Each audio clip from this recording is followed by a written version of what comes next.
Voilà, situation sécuritaire dans l'Est de la RDC. Jean-Baptiste Kassekwa, bienvenue. Merci David.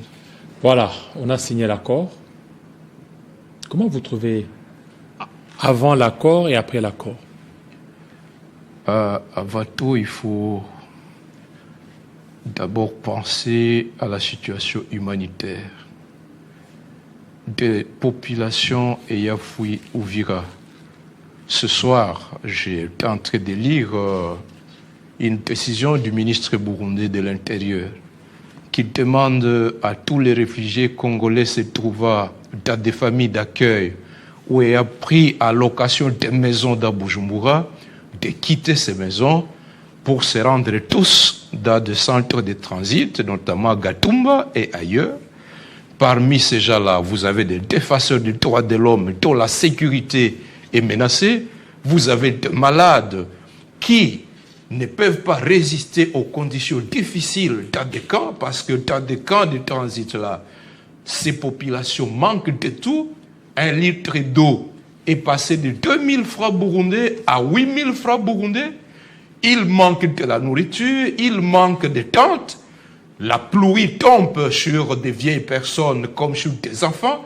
Non seulement au Burundi, la même situation, les populations de Baraka ont fui nombreux vers Kigoma à Tanzanie, abandonnés de tous. D'autres ont fui à Kalemi et sont là, non assistés. Bref, l'une des grandes faiblesses de l'accord de Washington, c'est de se focaliser trop sur le minerai et de ne pas parler de la situation des Congolais. Et c'est l'une des causes de l'escalade de la violence, où le Rwanda, avec l'FCM 23, peuvent provoquer des morts au village de Mutaroulé, dans la plaine de la Ruzizi, des morts à Luvungi, des morts dans tout le village de Sangué jusqu'à la chute d'Uvira, des morts. Les bouclages se font aujourd'hui. Toute personne suspectée d'être Mouzalendo, eh bien, il est mis en difficulté. Mais vous suivez les États-Unis dire simplement, on demande que les M23 quittent la ville d'Uvira. Et le communiqué du M23 parle simplement de la ville.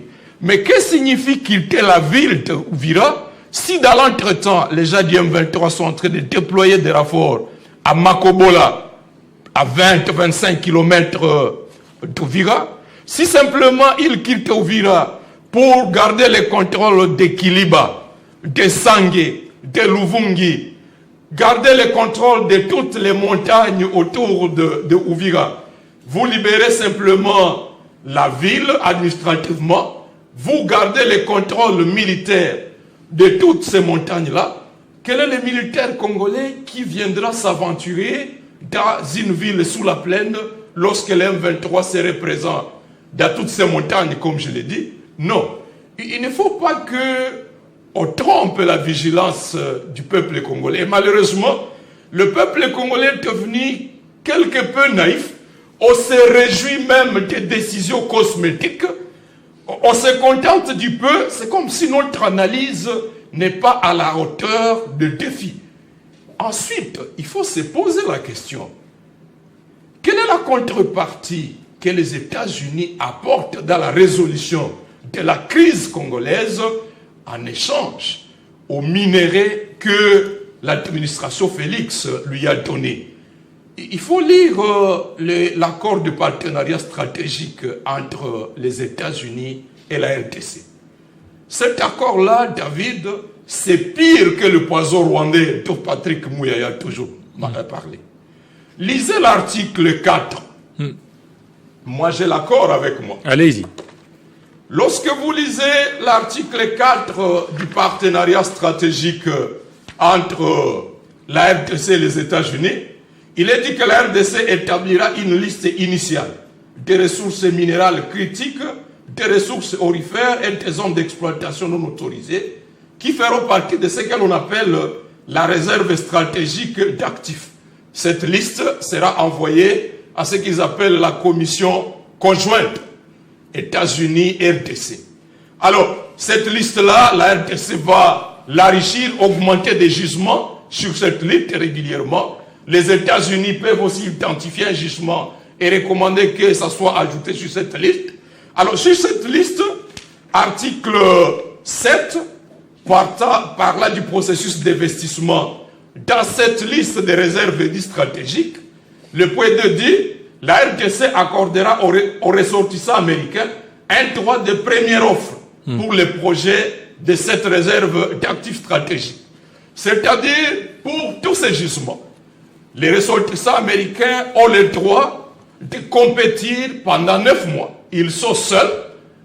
Et l'article 4 dit, à l'issue de cette période réservée aux ressortissants américains, qui ne pourra excéder 9 mois après la notification d'un projet de réserve stratégique, si aucune proposition d'un ressortissant américain n'a été acceptée, la RDC offrira aux personnes alliées, y compris aux ressortissants de la RDC répondant à la définition des personnes alliées, la possibilité de soumettre des propositions et de participer à de nouvelles périodes de négociations pour le projet de la réserve stratégique.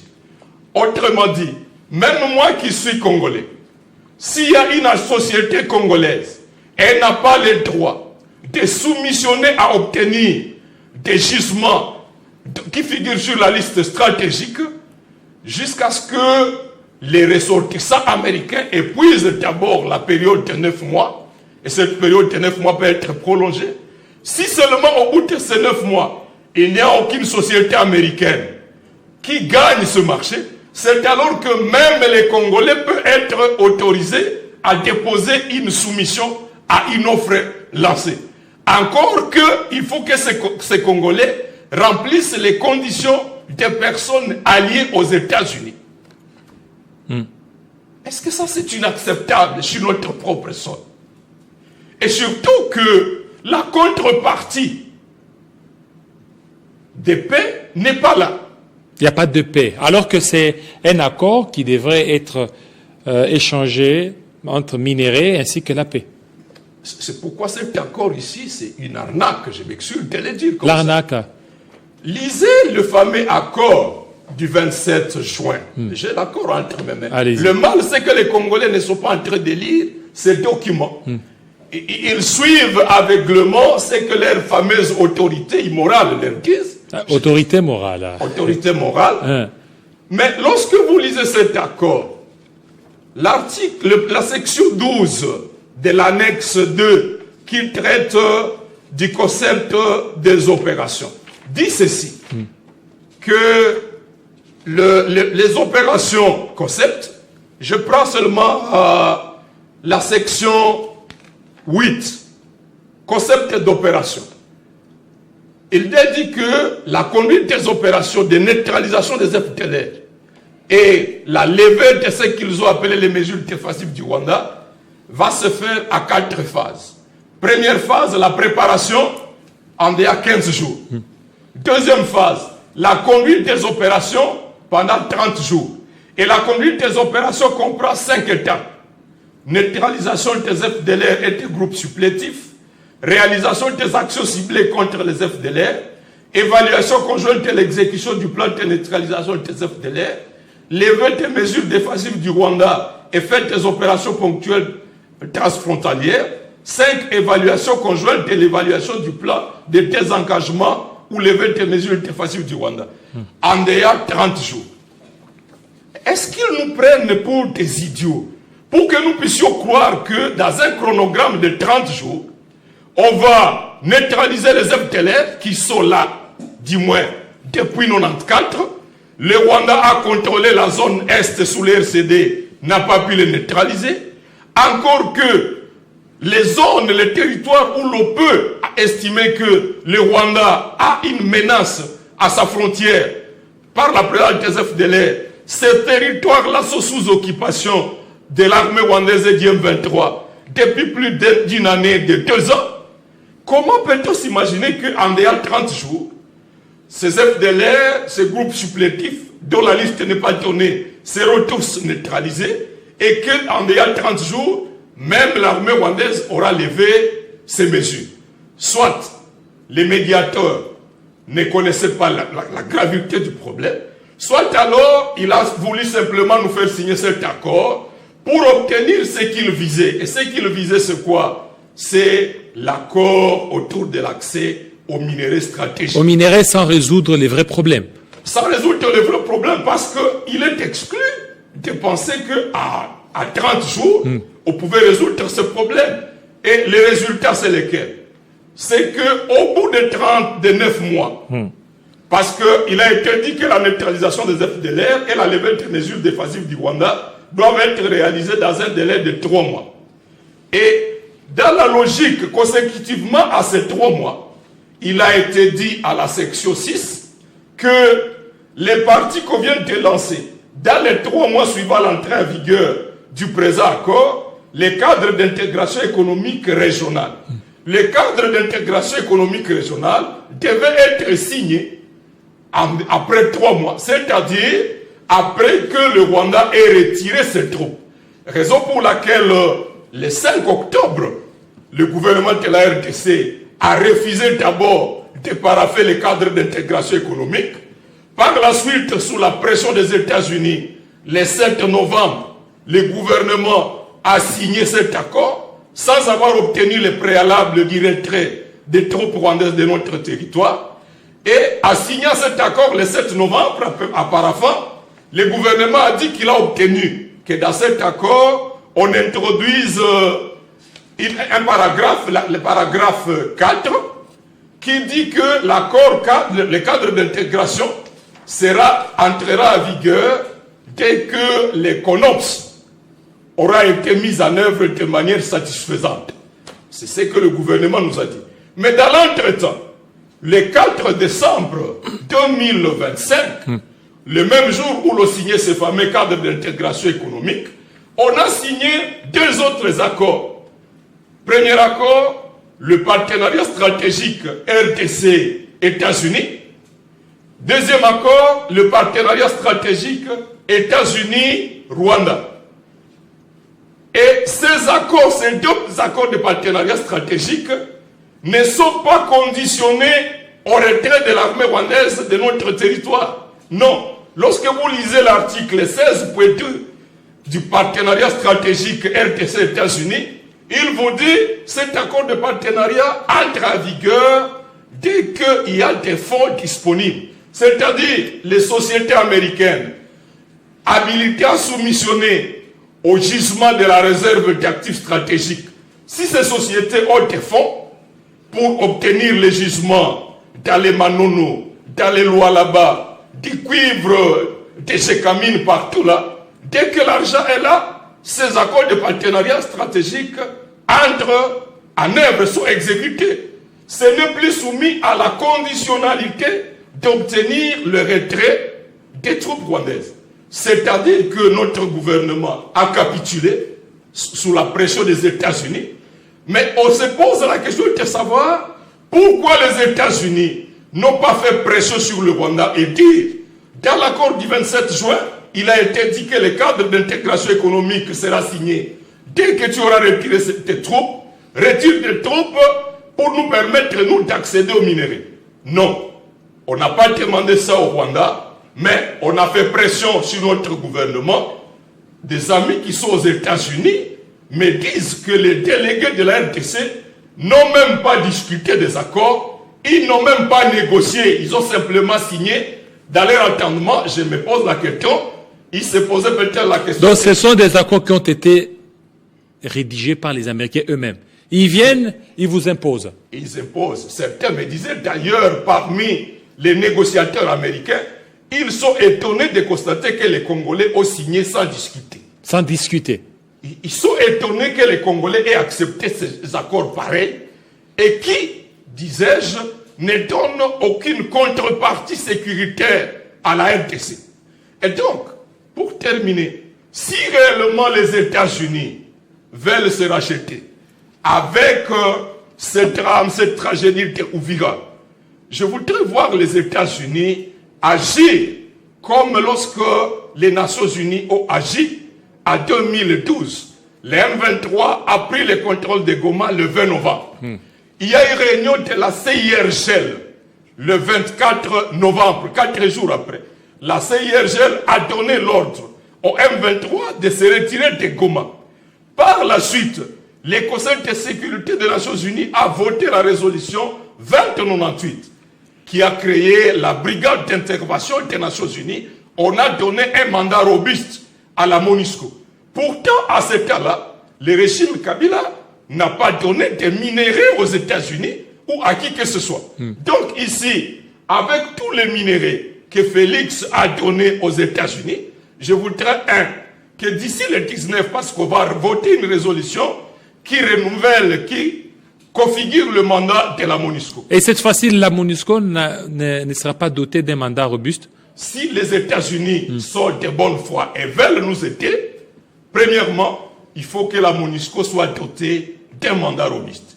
Deuxièmement, que par ce mandat, la MONUSCO soit autorisée à surveiller le respect du cessez-le-feu, mais également que la MONUSCO soit déployée aux frontières entre la RDC et le Burundi, entre la RDC et le Rwanda.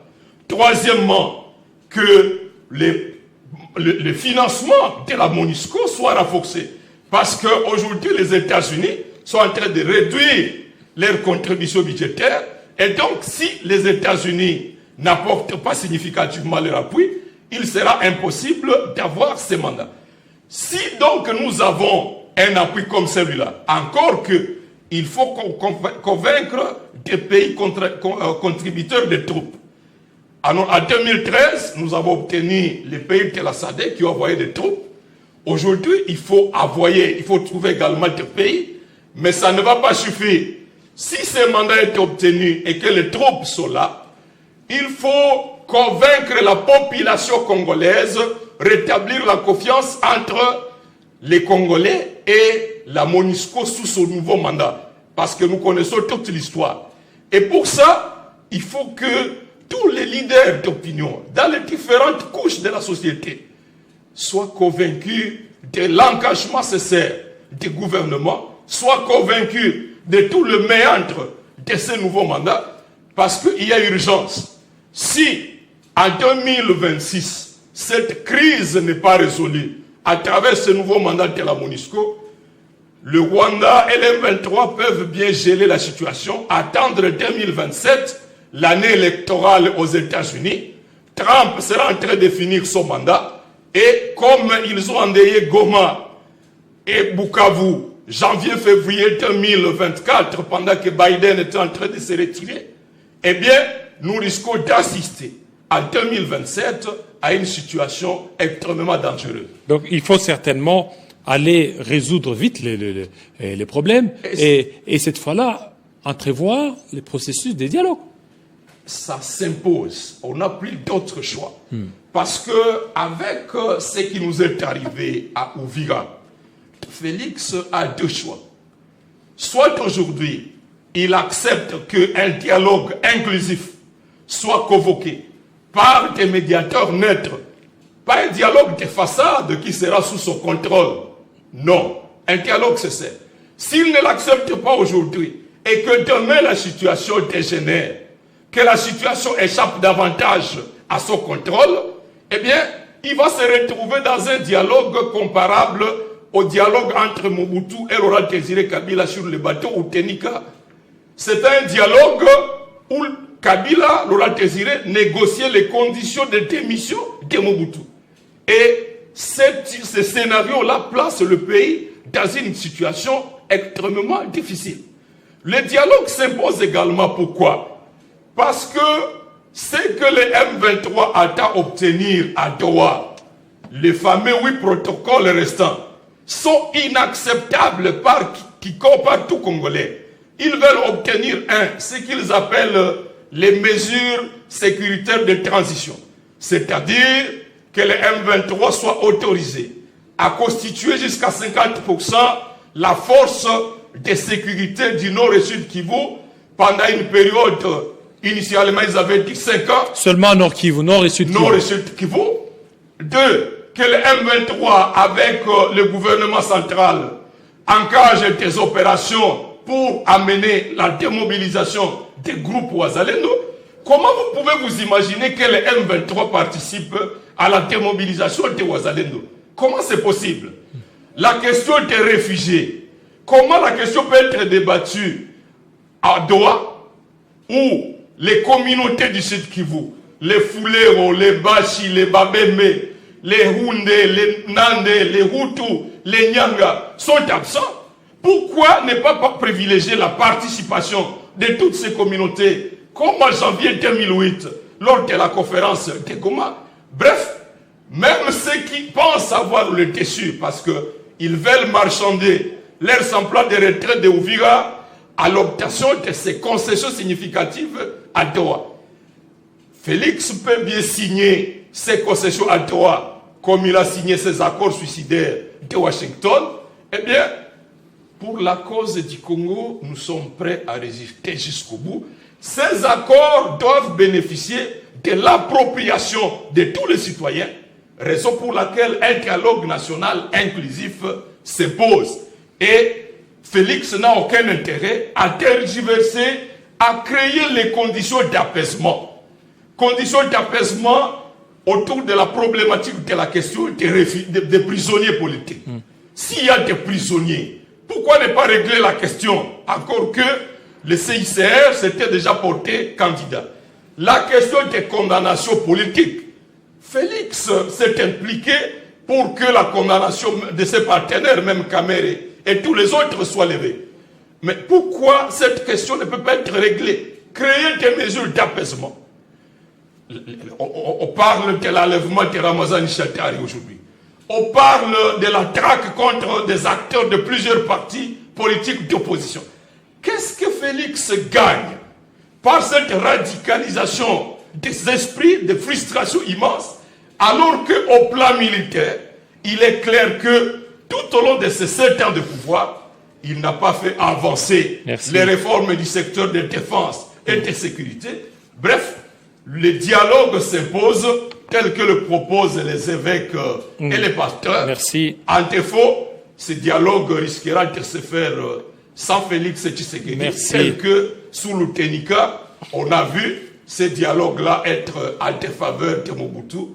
Et c'est que nous ne souhaitons pas aujourd'hui. Merci beaucoup, Jean-Baptiste Kasekwa. Merci à Philippe Ondji. Merci aussi à Kenny Mboyo. Tous ont été les invités de Kinshasa Direct de ce jour.